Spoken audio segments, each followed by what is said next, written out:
प्रभु की स्तुति। आप इस चैनल को रोजाना देखकर एक साल में बाइबल पढ़ सकते हैं। कृपया सदस्यता लें। आज का धर्म ग्रंथ उत्पत्ति अध्याय 35। उत्पत्ति अध्याय 35। तब परमेश्वर ने याकूब से कहा, यहाँ से कूच करके बेतेल को जा और वहीं रहे, और वहां परमेश्वर के लिए वेदी बना, जिसने तुझे उस समय दर्शन दिया जब तू अपने भाई एसाव के डर से भाग जाता था। तब याकूब ने अपने घराने से और उन सब में से भी जो उसके संग थे कहा, तुम्हारे बीच में जो पराये देवता है उन्हें निकाल फेंको और अपने अपने को शुद्ध करो और अपने वस्त्र बदल डालो और आओ, हम यहाँ से कूच करके बेतेल को जाए। वहां मैं परमेश्वर के लिए एक वेदी बनाऊंगा, जिसने संकट के दिन मेरी सुन ली थी और जिस मार्ग से मैं चलता था उसमें मेरे संग रहा। सो जितने पराये देवता उनके पास थे और जितने कुंडल उनके कानों में थे, उन सबों को उन्होंने याकूब को दे दिया, और उसने उनको उस सिंदूर वृक्ष के नीचे जो शकेम के पास है गाड़ दिया। तब उन्होंने कूच किया और उनके चारों ओर के नगर निवासियों के मन में परमेश्वर की ओर से ऐसा भय समा गया कि उन्होंने याकूब के पुत्रों का पीछा न किया। सो याकूब उन सब समेत जो उसके संग थे कनान देश के लूज नगर को आया। वह नगर बेतेल भी कहलाता है। वहां उसने एक वेदी बनाई और उस स्थान का नाम एल बेतेल रखा, क्योंकि जब वह अपने भाई के डर से भागा जाता था तब परमेश्वर उस पर वही प्रकट हुआ था। और रिबका की दूध पिलाने वाली गाय दबोरा मर गई और बेतेल के नीचे सिंदूर के वृक्ष के तले उसको मिट्टी दी गई, और उस सिंदूर वृक्ष का नाम अल्लोन बक्कुत रखा गया। फिर याकूब के पद्दनराम से आने के पश्चात परमेश्वर ने दूसरी बार उसको दर्शन देकर आशीष दी, और परमेश्वर ने उससे कहा, अब तक तो तेरा नाम याकूब रहा है, पर आगे को तेरा नाम याकूब न रहेगा, तू इस्राएल कहलाएगा। सो उसने उसका नाम इस्राएल रखा। फिर परमेश्वर ने उससे कहा, मैं सर्वशक्तिमान परमेश्वर हूँ, तू फूले फले और बढ़े, और तुझसे एक जाति वरन जातियों की एक मंडली भी उत्पन्न होगी, और तेरे वंश में राजा उत्पन्न होंगे। और जो देश मैंने इब्राहिम और इसहाक को दिया है वही देश तुझे देता हूँ, और तेरे पीछे तेरे वंश को भी दूंगा। तब परमेश्वर उस स्थान में जहाँ उसने याकूब से बातें की उसके पास से ऊपर चढ़ा, और जिस स्थान में परमेश्वर ने याकूब से बातें की वहां याकूब ने पत्थर का एक खंबा खड़ा किया और उस पर अर्ध देकर तेल डाल दिया, और जहां परमेश्वर ने याकूब से बातें की उस स्थान का नाम उसने बेतेल रखा। फिर उन्होंने बेतेल से कूच किया, और एप्राता थोड़ी ही दूर रह गया था कि राहेल को बच्चा जन्म देने की बड़ी पीड़ा होने लगी। जब उसको बड़ी पीड़ा उठती थी तब धाय ने उससे कहा, मत डर, अब भी तेरे बेटा ही होगा। तब ऐसा हुआ कि वह मर गई, और प्राण निकलते निकलते उसने एक बेटे का नाम बेनोनी रखा, पर उसके पिता ने उसका नाम बिन्यामीन रखा।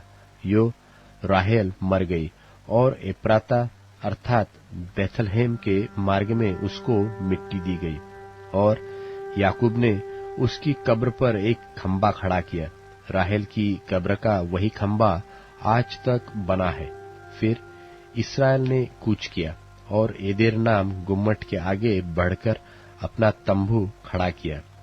जब इस्राएल उस देश में बसा था तब एक दिन ऐसा हुआ कि रूबेन ने जाकर अपने पिता की रखीली बिल्हा के साथ कुकर्म किया, और यह बात इस्राएल को मालूम हो गई। याकूब के 12 पुत्र हुए। उनमें से लिया के पुत्र ये थे, अर्थात याकूब का जेठा रूबेन, फिर शिमोन, लेवी, यहूदा, इस्साकार और जबूलून। और राहेल के पुत्र ये थे, अर्थात यूसुफ और बिन्यामीन। और राहेल की लौंडी बिल्हा के पुत्र ये थे, अर्थात दान और नप्ताली। और लिया की लौंडी जिल्पा के पुत्र ये थे, अर्थात गाद और आशेर। याकूब के यही पुत्र हुए जो उसने पद्दनराम में उत्पन्न हुए। और याकूब ममरे में, जो करियत अर्बा अर्थात हेब्रोन है, जहाँ इब्राहिम और इसहाक परदेशी होकर रहे थे, अपने पिता इसहाक के पास आया। इसहाक की अवस्था 180 बरस की हुई, और इसहाक का प्राण छूट गया, और वह मर गया, और वह बूढ़ा और पूरी आयु का होकर अपने लोगों में जा मिला। और उसके पुत्र एसाव और याकूब ने उसको मिट्टी दी। उत्पत्ति अध्याय 36। उत्पत्ति अध्याय 36। एसाव, जो एदोम भी कहलाता है, उसकी यह वंशावली है। एसाव ने तो कनानी लड़कियां ब्याह ली, अर्थात हित्ती एलोन की बेटी आदा को, और ओहोलीबाम को, जो अना की बेटी, और हिव्वी सिबोन की नतीनी थी। फिर उसने इश्माएल की बेटी बासमत को भी, जो नवायोत की बहन थी, ब्याह लिया।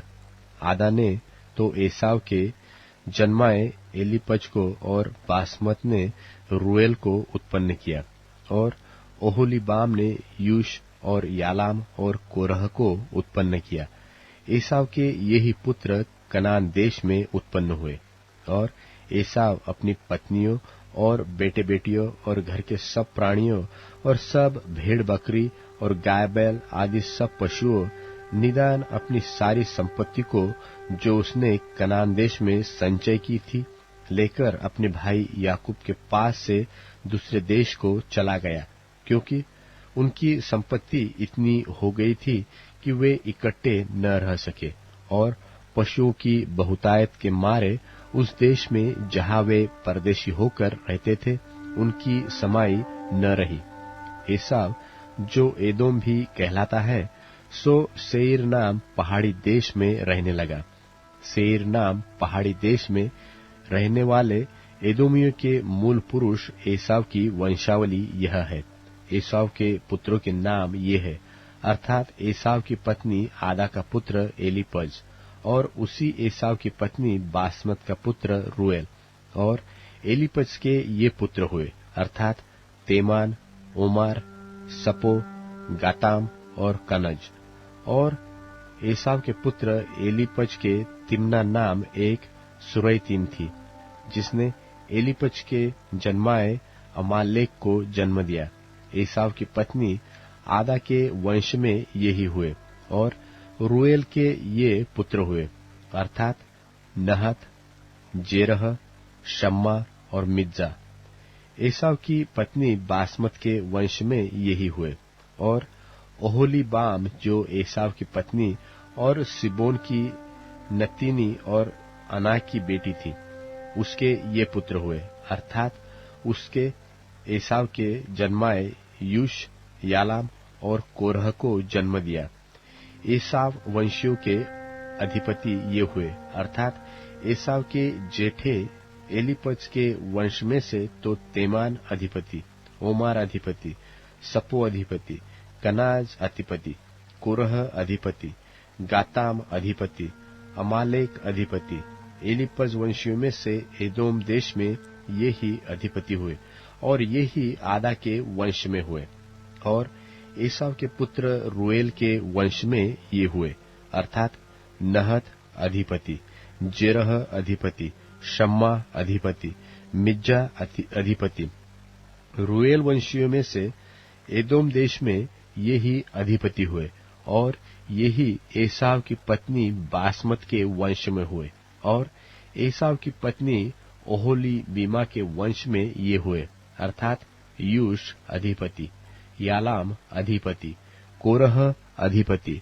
अना की बेटी ओहोलीबामा जो एसाव की पत्नी थी, उसके वंश में यही हुए। एसाव जो एदोम भी कहलाता है, उसके वंश यही है, और उनके अधिपति भी यही हुए। सेर जो हुरी नाम जाति का था, उसके ये पुत्र उस देश में पहले से रहते थे, अर्थात लोतान, शोबाल, शिबोन, अना, दिशोन, एसेर और दिशान। एदोम देश में सेर के यही होरी जाति वाले अधिपति हुए, और लोतान के पुत्र होरी और हेमाम हुए, और लोतान की बहन तिम्ना थी, और शोबाल के ये पुत्र हुए, अर्थात आलवान, मानहत, एबाल, शपो और ओनाम। और सिदोन के ये पुत्र हुए, अर्थात अय्या और अना। यह वही अना है जिसको जंगल में अपने पिता सिबोन के गधों को चराते चराते गर्म पानी के झरने मिले थे। और अना के दिशोन नाम पुत्र हुआ, और उसी अना के ओहोलीबामा नाम बेटी हुई, और दिशोन के ये पुत्र हुए, अर्थात हेमदान, एशबान, इत्रान और करान। एसेर के ये पुत्र हुए, अर्थात बिल्हान, जावान और अकान। दिशान के ये पुत्र हुए, अर्थात ऊस और अरान। होरियों के अधिपति ये हुए, अर्थात लोतान अधिपति, शोबाल अधिपति, शिबोन अधिपति, अना अधिपति, दिशोन अधिपति, एसेर अधिपति, दिशान अधिपति। सेर देश में होरी जाति वाले ये ही अधिपति हुए। फिर जब इस्राएलियों पर किसी राजा ने राज्य न किया था, तब भी एदोम के देश में ये राजा हुए, अर्थात बोर के पुत्र बेला ने एदोम में राज्य किया, और उसकी राजधानी का नाम दिन्हाबा है। बेला के मरने पर बोस्त्रा निवासी जेरह का पुत्र योबाब उसके स्थान पर राजा हुआ, और योबाब के मरने पर तेमानियों के देश का निवासी हुशाम उसके स्थान पर राजा हुआ। फिर हुशाम के मरने पर बदद का पुत्र हदद उसके स्थान पर राजा हुआ। यह वही है जिसने मिद्यानियों को मोवाब के देश में मार लिया, और उसकी राजधानी का नाम अबीत है। और हदद के मरने पर मस्त्रे का वासी सल्ला उसके स्थान पर राजा हुआ। फिर सल्ला के मरने पर शाऊल जो महानद के तट वाले रहोबोत नगर का था, सो उसके स्थान पर राजा हुआ। और शाऊल के मरने पर अकबोर का पुत्र बाल्हानान उसके स्थान पर राजा हुआ। और अकबोर के पुत्र बाल्हानान के मरने पर हदर उसके स्थान पर राजा हुआ, और उसकी राजधानी का नाम पाऊ है, और उसकी पत्नी का नाम महतबेल है, जो मेजाहब की नतीनी और मदरेत की बेटी थी। फिर एसाव वंशियों के अधिपतियों के कुलों और स्थानों के अनुसार उनके नाम ये है, अर्थात तिम्ना अधिपति, अल्बा अधिपति, यतेत अधिपति, अहोलीबामा अधिपति, एला अधिपति, पिनोन अधिपति, कनज अधिपति, तेमान अधिपति, मिबसार अधिपति, मग्दीएल अधिपति, इराम अधिपति। एदोम वंशियों ने जो देश अपना कर लिया था, उसके निवास स्थानों में उनमें से यही अधिपति हुए। और एदोम जाति का मूल पुरुष एसाव है। मरकुस रचित सुसमाचार 7वां अध्याय। तब फरीसी और कई एक शास्त्री जो यरूशलेम से आए थे उसके पास इकट्ठे हुए, और उन्होंने उसके कई एक चेलों को अशुद्ध अर्थात बिना हाथ धोए रोटी खाते देखा, क्योंकि फरीसी और सब यहूदी पुरनियों की रीति पर चलते हैं, और जब तक भली भांति हाथ नहीं धो लेते तब तक नहीं खाते, और बाजार से आकर जब तक स्नान नहीं कर लेते तब तक नहीं खाते। और बहुत सी और बातें हैं जो उनके पास मानने के लिए पहुंचाई गई हैं, जैसे कटोरों और लोटों और तांबे के बर्तनों को धोना मांजना। इसलिए उन फरीसियों और शास्त्रियों ने उससे पूछा कि तेरे चेले क्यों पुरनियों की रीति पर नहीं चलते और बिना हाथ धोए रोटी खाते हैं? उसने उनसे कहा कि यशायाह ने तुम कपटियों के विषय में बहुत ठीक भविष्यवाणी की, जैसा लिखा है कि ये लोग होठों से तो मेरा आदर करते हैं, पर उनका मन मुझसे दूर रहता है, और वे व्यर्थ मेरी उपासना करते हैं, क्योंकि मनुष्यों की आज्ञाओं को धर्मोपदेश करके सिखाते हैं। क्योंकि तुम परमेश्वर की आज्ञा को टालकर मनुष्यों की रीतियों को मानते हो। और उसने उनसे कहा, तुम अपनी रीतियों को मानने के लिए परमेश्वर की आज्ञा कैसी अच्छी तरह टाल देते हो। क्योंकि मूसा ने कहा है कि अपने पिता और अपनी माता का आदर कर, और जो कोई पिता व माता को बुरा कहे वह अवश्य मार डाला जाए। परंतु तुम कहते हो कि यदि कोई अपने पिता व माता से कहे कि जो कुछ तुझे मुझसे लाभ पहुंच सकता था वह कुर्बान अर्थात संकल्प हो चुका, तो तुम उसको उसके पिता व उसकी माता की सेवा करने नहीं देते। इस प्रकार तुम अपनी रीतियों से जिन्हें तुमने ठहराया है परमेश्वर का वचन टाल देते हो, और ऐसे ऐसे बहुत से काम करते हो।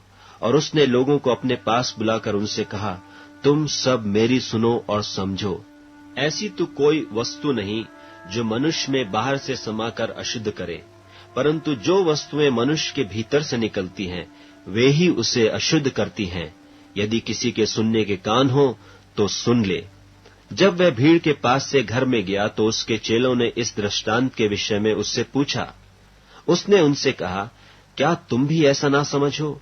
क्या तुम नहीं समझते कि जो वस्तु बाहर से मनुष्य के भीतर जाती है वह उसे अशुद्ध नहीं कर सकती, क्योंकि वह उसके मन में नहीं परंतु पेट में जाती है और संडास में निकल जाती है। यह कहकर उसने सब भोजन वस्तुओं को शुद्ध ठहराया। फिर उसने कहा, जो मनुष्य में से निकलता है वही मनुष्य को अशुद्ध करता है, क्योंकि भीतर से अर्थात मनुष्य के मन से बुरी बुरी चिंता, व्यभिचार, चोरी, हत्या, परस्त्री गमन, लोभ, दुष्टता, छल, लुचपन, कुदृष्टि, निंदा, अभिमान और मूर्खता निकलती हैं। ये सब बुरी बातें भीतर ही से निकलती हैं और मनुष्य को अशुद्ध करती हैं। फिर वह वहां से उठकर सूर और सैदा के देशों में आया और एक घर में गया और चाहता था कि कोई न जाने, परंतु वह छिप न सका। और तुरंत एक स्त्री जिसकी छोटी बेटी में अशुद्ध आत्मा थी उसकी चर्चा सुनकर आई और उसके पांवों पर गिरी। यह यूनानी और सरूफीनी की जाति की थी, और उसने उससे विनती की कि मेरी बेटी में से दुष्टात्मा निकाल दे। उसने उससे कहा, पहले लड़कों को तृप्त होने दे, क्योंकि लड़कों की रोटी लेकर कुत्तों के आगे डालना उचित नहीं है। उसने उसको उत्तर दिया कि सच है प्रभु, तो भी कुत्ते भी तो मेज के नीचे बालकों की रोटी का चूर चार खा लेते हैं। उसने उससे कहा, इस बात के कारण चली जा, दुष्टात्मा तेरी बेटी में से निकल गई है। और उसने अपने घर आकर देखा कि लड़की खाट पर पड़ी है और दुष्टात्मा निकल गई है। फिर वह सूर और सैदा के देशों से निकलकर दिकपुलिस देश से होता हुआ गलील की झील पर पहुंचा, और लोगों ने एक बहरे को जो हकला भी था उसके पास लाकर उससे विनती की कि वह अपना हाथ उस पर रखे। तब वह उसको भीड़ से अलग ले गया और अपनी उंगलियां उसके कानों में डाली और थूक कर उसकी जीभ को छुआ और स्वर्ग की ओर देखकर आह भरी और उससे कहा, इफ्फतह अर्थात खुल जा। और उसके कान खुल गए और उसकी जीभ की गांठ भी खुल गई और वह साफ साफ बोलने लगा। तब उसने उन्हें चिताया कि किसी से न कहना, परंतु जितना उसने उन्हें चिताया उतना ही वे और प्रचार करने लगे, और वे बहुत ही आश्चर्य में होकर कहने लगे, उसने जो कुछ किया सब अच्छा किया है। वह बहरों को सुनने की और गूंगों को बोलने की शक्ति देता है। मरकुस रचित सुसमाचार 8वां अध्याय।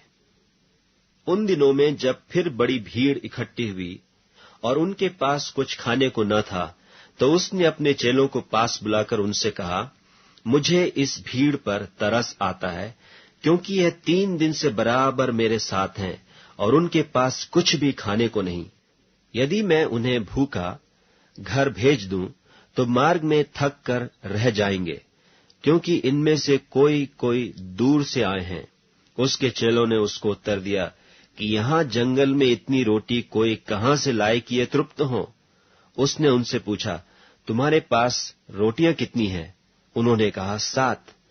तब उसने लोगों को भूमि पर बैठने की आज्ञा दी, और वे 7 रोटियां ली और धन्यवाद करके तोड़ी और अपने चेलों को देता गया कि वे उनके आगे रखें, और उन्होंने लोगों के आगे परोस दिया।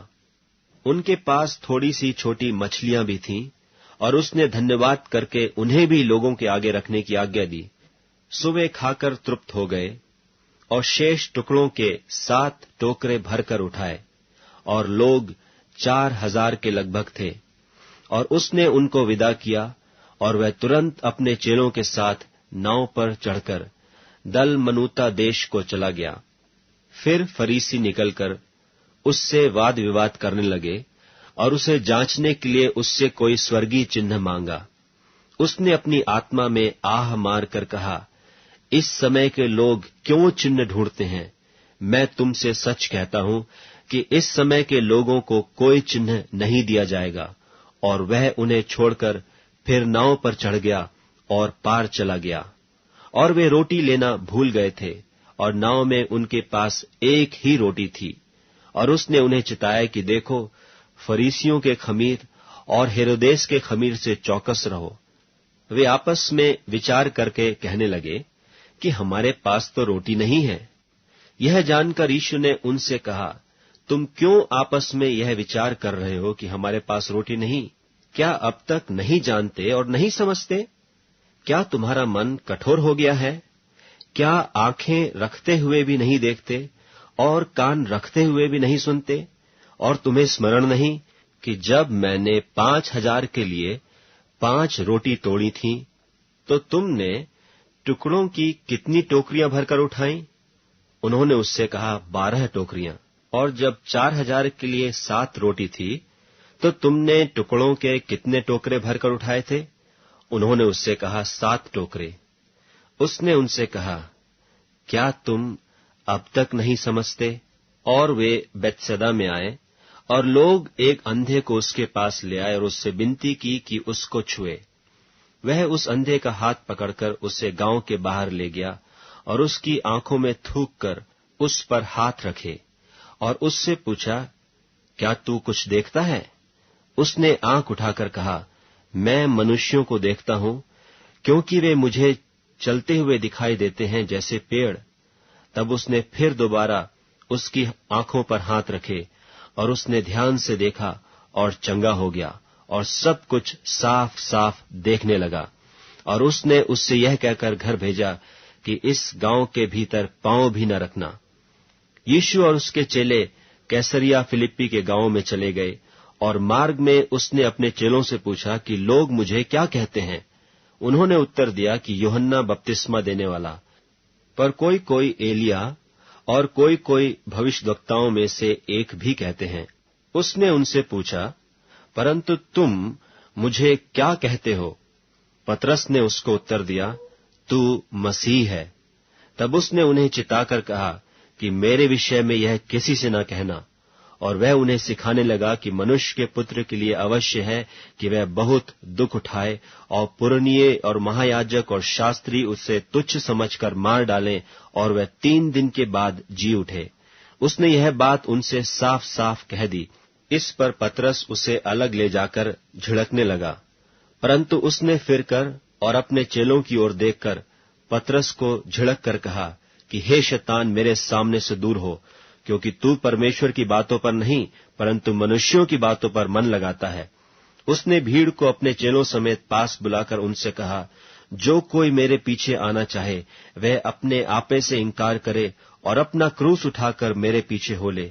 क्योंकि जो कोई अपना प्राण बचाना चाहे वह उसे खोएगा, पर जो कोई मेरे और सुसमाचार के लिए अपना प्राण खोएगा वह उसे बचाएगा। यदि मनुष्य सारे जगत को प्राप्त करे और अपने प्राण की हानि उठाए तो उसे क्या लाभ होगा? और मनुष्य अपने प्राण के बदले क्या देगा? जो कोई इस व्यभिचारी और पापी जाति के बीच मुझसे और मेरी बातों से लजाएगा। मनुष्य का पुत्र भी जब वह पवित्र दूतों के साथ अपने पिता की महिमा सहित आएगा, तब उससे भी लजाएगा। भजन संहिता अध्याय 18। भजन संहिता अध्याय 18। हे परमेश्वर मेरे बल, मैं तुझसे प्रेम करता हूँ। यहोवा मेरी चट्टान और मेरा गढ़ और मेरा छुड़ाने वाला है। मेरा ईश्वर मेरी चट्टान है, जिसका मैं शरणागत हूँ। वह मेरी ढाल और मेरी मुक्ति का सिंह और मेरा ऊंचा गढ़ है। मैं यहोवा को, जो स्तुति के योग्य है, पुकारूंगा। इस प्रकार मैं अपने शत्रुओं से बचाया जाऊंगा। मृत्यु की रस्सियों से मैं चारों ओर घिर गया हूँ, और अधर्म की बाढ़ ने मुझको भयभीत कर दिया। पाताल की रस्सियां मेरे चारों ओर थी, और मृत्यु के फंदे मुझ पर आए थे। अपने संकट में मैंने यहोवा परमेश्वर को पुकारा। मैंने अपने परमेश्वर की दोहाई दी, और उसने अपने मंदिर में से मेरी बातें सुनी। और मेरी दोहाई उसके पास पहुंचकर उसके कानों में पड़ी। तब पृथ्वी हिल गई और कांप उठी, और पहाड़ों की नेवें कपित होकर हिल गई, क्योंकि वह अति क्रोधित हुआ था। उसके नथनों से धुआं निकला, और उसके मुंह से आग निकलकर भस्म करने लगी, जिससे कोयले दहक उठे, और वह स्वर्ग को नीचे झुकाकर उतर आया, और उसके पांव तले घोर अंधकार छा गया। और वह करूब पर सवार होकर उड़ा, वरन पवन के पंखों पर सवारी करके वेग से उड़ा। उसने अंधियारे को अपने छिपने का स्थान और अपने चारों ओर का मंडप बनाया। मेघों का अंधकार और आकाश की काली घटाएं, उसकी उपस्थिति की झलक से उसकी काली घटाएं फट गई, ओले और अंगारे। तब यहोवा आकाश में गरजा, और परम प्रधान ने अपनी वाणी सुनाई। ओले और अंगारे, उसने अपने तीर चला चलाकर उनको तीतर बीतर किया, वरन बिजलियां गिरा गिराकर उनको परास्त किया। तब जल के नाले देख पड़े, और जगत की नेवें प्रकट हुई। यह तो हे यहोवा तेरी डांट से और तेरे नथनों की सास की झोंके से हुआ। उसने ऊपर से हाथ बढ़ाकर मुझे थाम लिया, और गहरे जल में से खींच लिया। उसने मेरे बलवंत शत्रु से और उनसे जो मुझसे घृणा करते थे मुझसे छुड़ाया, क्योंकि वे अधिक सामर्थी थे। मेरी विपत्ति के दिन वे मुझ पर आ पड़े, परंतु यहोवा मेरा आश्रय था, और उसने मुझे निकालकर चौड़े स्थान में पहुंचाया। उसने मुझको छुड़ाया, क्योंकि वह मुझसे प्रसन्न था। यहोवा ने मुझसे मेरे धर्म के अनुसार व्यवहार किया, और मेरे हाथों की शुद्धता के अनुसार उसने मुझे बदला दिया, क्योंकि मैं यहोवा के मार्ग पर चलता रहा, और दुष्टता के कारण अपने परमेश्वर से दूर न हुआ, क्योंकि उसके सारे निर्णय मेरे सन्मुख बने रहे, और मैंने उसकी विधियों को न त्यागा, और मैं उसके सन्मुख सिद्ध बना रहा, और अधर्म से अपने को बचाता रहा। यहोवा परमेश्वर ने मुझे मेरे धर्म के अनुसार और मेरे हाथों की शुद्धता के अनुसार, जिसे वह देखता था, दयावंत के साथ तू अपने को दयावंत दिखाता, और खरे पुरुष के साथ तू अपने को खरा दिखाता है। शुद्ध के साथ तू अपने आप को शुद्ध दिखाता है, और टेढ़े के साथ तू तिरछा बनता है, क्योंकि तू दीन लोगों को तो बचाता है, परंतु घमंड भरी आंखों को नीची करता है, इसलिए कि तू ही मेरे दीपक को जलाता है। मेरा यहोवा परमेश्वर मेरे अंधियारे को उजियाला कर देता है, क्योंकि तेरी सहायता से मैं सेना पर धावा करता हूँ, और अपने परमेश्वर की सहायता से शहर पनाह को लांघ जाता हूँ। परमेश्वर का मार्ग सच्चाई, यहोवा का वचन ताया हुआ है। वह अपने सब शरणागतों की ढाल है। यहोवा को छोड़ क्या कोई परमेश्वर है? हमारे परमेश्वर को छोड़ क्या और कोई चट्टान है? यह वही ईश्वर है जो सामर्थ्य में मेरी कटिबंध बांधता है और मेरे मार्ग को सिद्ध करता है। वही मेरे पैरों को हरणियों के पैर के समान बनाता है और मुझे मेरे ऊंचे स्थानों पर खड़ा करता है।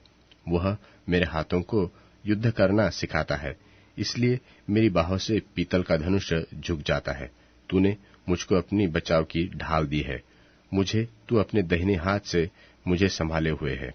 मुझे और तेरी नम्रता ने महत्व दिया है। तूने मेरे पैरों के नीचे स्थान चौड़ा कर दिया और मेरे पैर नहीं फिसले। मैं अपने शत्रुओं का पीछा करके उन्हें पकड़ लूंगा और जब तक उनका अंत न करूं तब तक न लौटूंगा। मैंने उन्हें ऐसा बेंधूंगा कि वे उठ न सकेंगे। वे मेरे पांव के नीचे गिर पड़ेंगे, क्योंकि तूने युद्ध के लिए मेरी कमर में शक्ति और पटुका बांधा है और मेरे विरोधियों को मेरे सन्मुख नीचा कर दिया। और तूने मेरे शत्रुओं की पीठ मेरी ओर फेर दी, ताकि मैं उनको काट डालूं जो मुझसे द्वेष रखते हैं। उन्होंने दोहाई तो दी, परंतु उन्हें कोई भी बचाने वाला न मिला।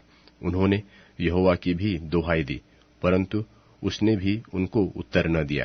तब मैंने उनको कूट कूट कर पवन से उड़ाई हुई धूलि के समान कर दिया। मैंने उनको गली कूचों की कीचड़ के समान निकाल फेंका। तूने मुझे प्रजा के झगड़ों से भी छुड़ाया। तूने मुझे अन्य जातियों का प्रधान बनाया है। जिन लोगों को मैं जानता भी न था, वे मेरे अधीन होंगे। मेरा नाम सुनते ही वह मेरी आज्ञा का पालन करेंगे। परदेशी मेरे वश में हो जाएंगे। परदेशी मुरझा जाएंगे और अपने किलों में से थरथराते हुए निकलेंगे। यहोवा परमेश्वर जीवित है।